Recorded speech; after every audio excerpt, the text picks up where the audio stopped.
Keď už som vo švungu, tak ideme pozrieť ďalšieho tupela. Ľudia moji dráhi, rodičia, toto nech sa dostane ku všetkým rodičom detí, ktoré tam stáli. Bohužiaľ, neboli tam len deti. Ako neskôr uvidíte vo videu, vidíte tam dospelých ľudí. Dospelých ľudí. Dospelých. Jasne, dal som aj pájdi stovičku. Podľa mňa, koľko tam mohlo byť, prosím? Paťo, koľko tam bolo? No, podľa mňa, 3 litre.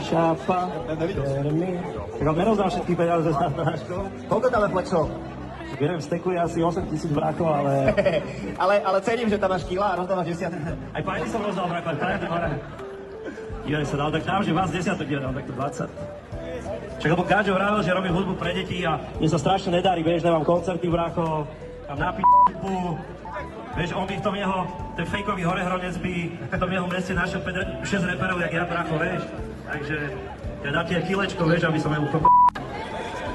Daj tam aj nejakú stovečku, jasne, dal som aj pájdi stovečku, vieš.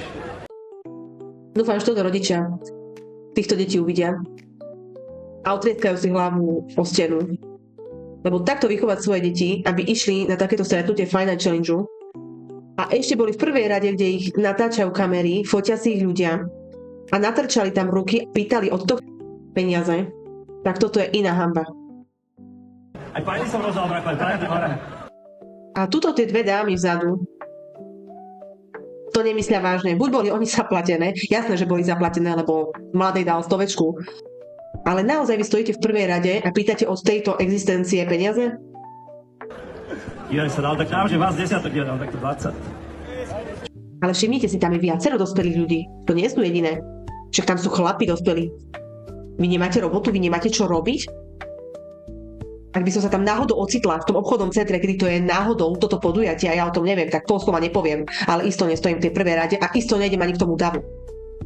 Hambila by som sa ako pes, keby som tam bola natočená. A ešte potom tam jedna tam stojí a ešte sa treskne, že no, že mne nedal. No jasné, čo si čakala? On ti povie, že tam má 8 000, no prd makovi má 8 000. Stovky tam mal, porozdával desiatky, 50, potom už nejakú stovku, keď už nemal, ale 8 000 tam určite nemal. Do 8 000 ani nevie narátať. Čak, lebo Káčo vravel, že robím hudbu pre deti a...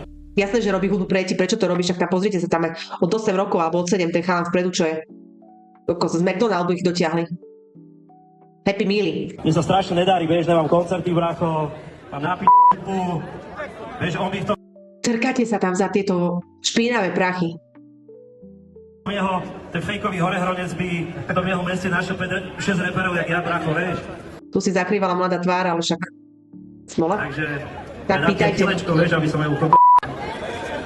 Daj tam aj nejakú stovečku, jasne, dal som aj pájdi stovečku, vieš.